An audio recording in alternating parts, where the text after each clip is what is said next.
2-3 నెలల క్రితం సోనియా గాంధీ ఎవరికీ చెప్పా పెట్టకుండా ఫారిన్ వెళ్ళొచ్చారు. ఆమె ఎక్కడికి, ఎందుకెళ్లారు, అది ఆమె వ్యక్తిగత పర్యటన కాదా, దానికి డబ్బెంత ఖర్చయిందంటూ ఒక వ్యక్తి సమాచార హక్కు కింద ప్రభుత్వాన్ని ప్రశ్నించాడు. ఆ ఫైలు అటు ఇటు తిరిగి చివరకు ప్రధానమంత్రి కార్యాలయానికి చేరింది. ఈ వివరాలు మాకు తెలియవు, ఆ మాటకొస్తే మాకేం సంబంధం లేదంటూ జవాబొచ్చింది. ఆమె కేంద్రాన్ని నడిపిస్తున్న యూపీఏ చైర్పర్సన్. ఆమె విదేశాల్లో ఏం చేస్తున్నారో మాకు తెలియాల్సిందే అంటూ ఆ వ్యక్తి దాఖలు చేసుకున్న అభ్యర్థనలో తప్పేమీ లేకపోవచ్చు. అయితే అదే సోనియా ఇప్పుడు అనారోగ్య కారణాలతో అమెరికా వెళ్ళడం, అది చెప్పి వెళ్ళడం చూస్తే ఇంతలో ఎంత తేడా. ఆమె అనారోగ్యపు కారణం ఏదైనా అది దురదృష్టకరం, శోచనీయం. ఈ హఠాత్ పరిణామం ఒక్క కాంగ్రెస్ పార్టీకే కాదు, అందరికీ. ఆమె అతి త్వరలోనే పరిపూర్ణంగా ఆరోగ్యవంతమైన వ్యక్తిగా క్షేమంగా తిరిగి రావాలని ఆశిద్దాం. నిన్నటి నుంచి ఆమె అనారోగ్యానికి అసలు కారణం గర్భాశయ ముఖద్వారపు క్యాన్సర్ అంటూ కొన్ని ఛానళ్లు చేస్తున్న ప్రచారాన్నే నిజమనుకుంటే ఒక విషయాన్ని ప్రస్తావించుకోవడంలో తప్పేమీ లేదని నా భావన.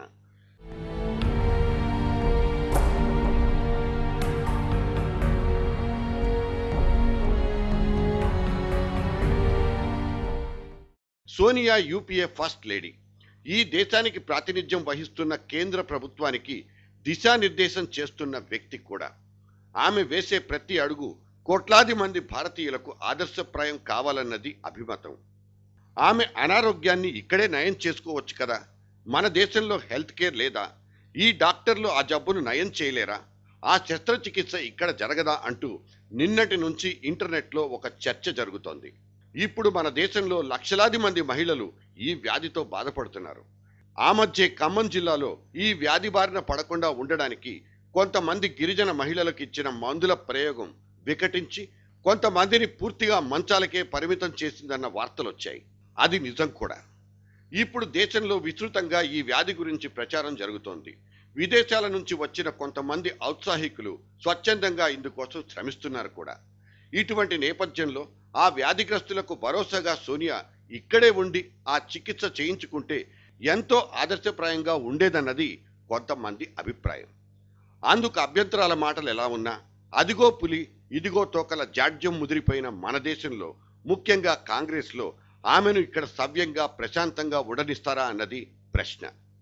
ఆమె ఏదైనా ఆసుపత్రిలో చేరితే అక్కడ ఏం జరుగుతుందన్న ఆలోచనల్ని వీక్షకులకే వదిలేస్తున్నాను. మొన్నటికి మొన్న రజనీకాంత్ అనారోగ్యాన్ని విని రెచ్చిపోయిన ఆయన అభిమానులు అంతకంటే ఎక్కువగానే పేట్రేగిపోయిన మీడియాను గుర్తు తెచ్చుకుంటే చాలు సోనియా దూరంగా ఉండడమే నయమని చెప్పడానికి. ఇప్పటికైనా ఆమె ఇండియనా లేదా ఇటాలియనా అన్న వాదనలు వదిలేసి మన సంస్కృతిలో సంప్రదాయంలో భాగమైన ఆమె తన మెట్టినిల్లు టర్న్ పుట్టినింటికి క్షేమంగా సంపూర్ణ ఆరోగ్యవంతురాలై రావాలంటూ మీతో పాటు జర్నలిస్ట్ డైరీ మనసారా ఆకాంక్షిస్తోంది. Get well soon, madam.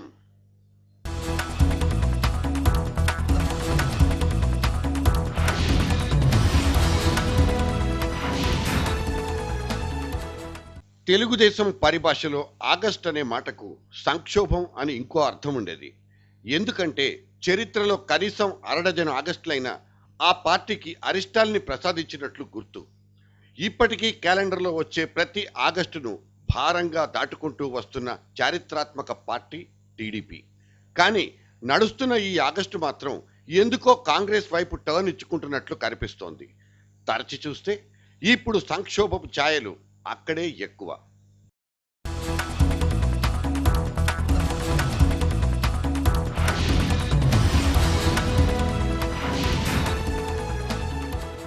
మెత్తగా ఉందనిపిస్తే చాలు ఒత్తొత్తి చూడ్డం మనకున్న అలవాటు. మితిమీరిన ఈ ఒత్తిళ్లే కిరణ్ కుమార్ను హార్డ్ కోర్గా మార్చేశాయా? సీఎం దూకుడు కాంగ్రెస్కు దడ పుట్టిస్తోందా?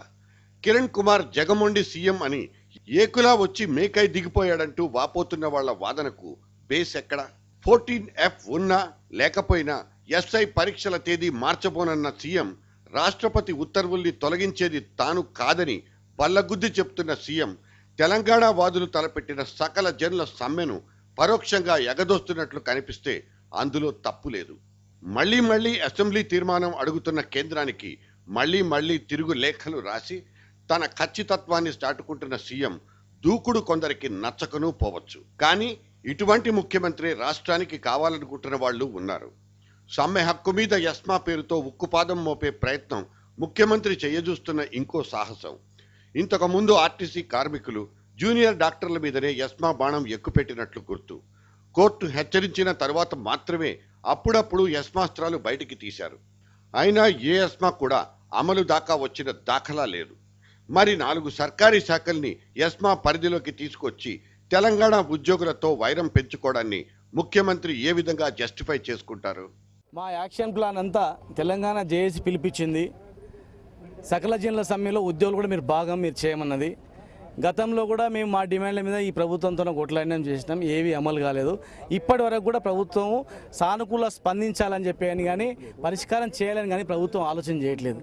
వెనుక తుపాకు పెట్టి ముందర సంతకం పెట్టు అని భయపెట్టించి భయభ్రాంతకు గురి చేసి ప్రభుత్వం నడిపించుకోవాలా, ఉద్యోగులను భయంతో ఈరోజు ప్రభుత్వంలో సాగాలని చెప్పని ప్రభుత్వం అనుకుంటా ఉంది. 600 ఆరోగ్యశ్రీని సంస్కరించి తీరుతానని మొండికేస్తున్న ముఖ్యమంత్రిలో కూడా కొత్తదనమే కనిపిస్తుంది. 133 వ్యాధుల్ని కార్పొరేట్ ఆసుపత్రుల నుంచి వేరు చేసి సర్కారీ దవాఖానాల చేతిలో పెట్టే నిర్ణయం నుంచి ఆయన వెనక్కు తగ్గేటట్టు లేరు. ఇక్కడ ప్రైవేట్ ఆసుపత్రులు కారుస్తున్నవి మొసలి కన్నీళ్లు. సరే, మరి ప్రభుత్వాసుపత్రుల మీద జనానికి ఉన్న అపనమ్మకాన్ని ఆయన ఎలా తొలగిస్తారు? ఈవెన్ 1 వీక్ టైము కూడా చెప్పకుండా అంత డార్క్లో ఉంచి ఇప్పుడు సడన్గా వాళ్ళు తీశారు. మేము చీఫ్ మినిస్టర్ని కలిస్తే ఇది మా డెసిషను, మీరు ఎలాగా మమ్మల్ని అడుగుతారని చెప్తే అడిగారు. మేము చెప్పాం, మా కష్టాలు మేము చెప్పకుండా ప్రజల గురించి కార్పొరేట్ వైద్యం చేయిస్తాననేది కదా ఆరోగ్యశ్రీ స్లోగన్. అంటే నేనే డిజైన్ చేశాను, నాకు మీరెవరు చెప్తారు, అసలు అడిగే రైట్ మీకు లేదు అని ఆయన చాలా దీనిగా చెప్పారు. మేము ఒక 10 మంది వరకు మంత్రుల్ని కలిసాము, 30 మంది వరకు ఎమ్మెల్యేని కలిసాము. అందరూ కూడా 100కి 100 రూపాయలు ఇది ప్రైవేట్ సెక్టర్ మీద ఆశతోటే ఆరోగ్యశ్రీ పెట్టారు. దానితోటే రెండోసారి గవర్నమెంట్లోకి మేము వచ్చాము అని చెప్పడం జరిగింది. కానీ చీఫ్ మినిస్టర్ గారు మాత్రం ఎట్టి పరిస్థితుల్లోని దీన్ని మార్పు చేయము, ఇది మా డిక్టేటర్షిప్, మేము ఇచ్చేవాళ్ళవి, మీరు పుచ్చుకునేవాళ్ళు, మీకు 1 year కాంట్రాక్ట్ అయిపోయింది కాబట్టి మీకు అడిగే రైట్ లేదు అన్నారు. అలా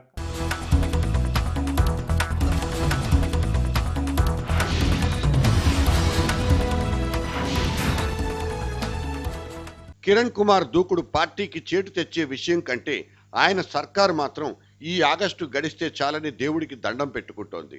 అక్కడ ఢిల్లీ పరిస్థితిలో కూడా పెద్ద తేడా కనిపించదు. అందరికీ అమ్మనుకున్న ఆమె ఆరోగ్య కారణాలతో అమెరికా దారి పట్టడం పార్టీకి, దేశానికి ఒక హఠాత్ పరిణామం. నిన్నటి దాకా ఈ అంతఃపుర రహస్యంగానే ఉండిపోవడం పార్టీ వ్యూహాత్మకమైతే కావచ్చు. బెడ్ రెస్ట్ ముగిసిన తర్వాత ఆమె మునుపట్ల యూపీఏ ముళ్ల కిరీటాన్ని మోయగలరా అన్న సంశయం నుంచి వారసత్వపు చర్చ అయితే పుట్టుకొచ్చేసింది. నెహ్రూ గతించిన తర్వాత ఇందిరా, ఆమె తర్వాత రాజీవ్ పగ్గాలు ఆయాచితంగా చేతులు మారడం మన దేశానికి కొత్తేవి కాదు. మధ్యలో వచ్చిన లాల్ బహదూర్ శాస్త్రి, పివి నరసింహారావు ఎట్సెట్రాలందరూ తాత్కాలికులుగా మిగిలిపోవడం కూడా మనకు తెలియంది కాదు. ఇప్పుడు అవసరం కొద్దీ అమ్మ బూట్లలో ఈ కొడుకును ఫిక్స్ చేసినా ఆశ్చర్యం లేకపోవచ్చు. ఈ విధంగా ఇండియా ఒక ప్రయోగశాలలా మారిపోవడం మాత్రం హేతుబద్ధం కాదు. చప్పగా కనిపిస్తున్న రాహుల్ ట్రాక్ రికార్డ్, తను చేసిన ఇమెచ్యూర్డ్ కామెంట్స్ ఈ అనుమానాలకున్న బలం. కానీ ఐరన్ లెగ్ అని కామెంట్ చేసిన వాళ్లే రాహుల్ని ఐరన్ మ్యాన్ అంటారని మొదట్లో ఎవరూ అంగీకరించని ఇందిరాగాంధీ ఆ తర్వాత ఏ విధంగా ఐకాన్ ఆఫ్ ఇండియాగా మారిందో గుర్తు చేసుకోవాలని ప్రిన్స్ గ్యాంగ్ వాదిస్తోంది. వాళ్ల దృష్టిలో 42 ఏళ్లనేది కుర్రప్రాయం కాదు.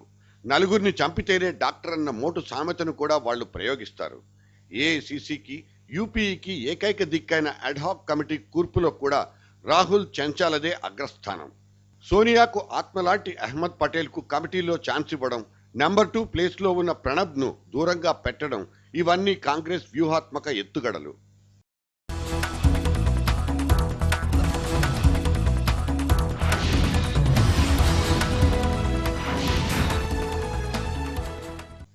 కోర్ కమిటీలు, కేబినెట్ భేటీల్లో సోనియా లేని లోటును ఈ టెంపరరీ టీం ఏదో విధంగా లాగిచ్చేస్తుంది. శీతాకాలపు పార్లమెంటు సమావేశాల సంగతి ఏంటి? వాడి వేడి దాడి చేస్తే అక్కడ మన్మోహన్ ఒంటరి పోరాటం గెలుస్తుందా? రాజ్యసభలో తూలి పడబోయిన ప్రధాని అంటూ పేపర్లో వచ్చిన ఒక వార్త ప్రస్తుత పరిస్థితికి అద్దం పడుతోంది. పెరిగిన ధరల మీద విపక్షాలు ఇచ్చిన తీర్మానానికే జడిసిపోయి ఎంపీలందరికీ విప్ జారీ చేసుకున్న కాంగ్రెస్ను మిగతా సమస్యలు కూడా చుట్టుముట్టేస్తున్నాయి. ఇప్పటికే కాంగ్రెస్ గుండెల్లో రైళ్లు పరిగెత్తిస్తున్న తెలంగాణ సమస్య పార్లమెంట్లో రీసౌండ్ ఇచ్చింది.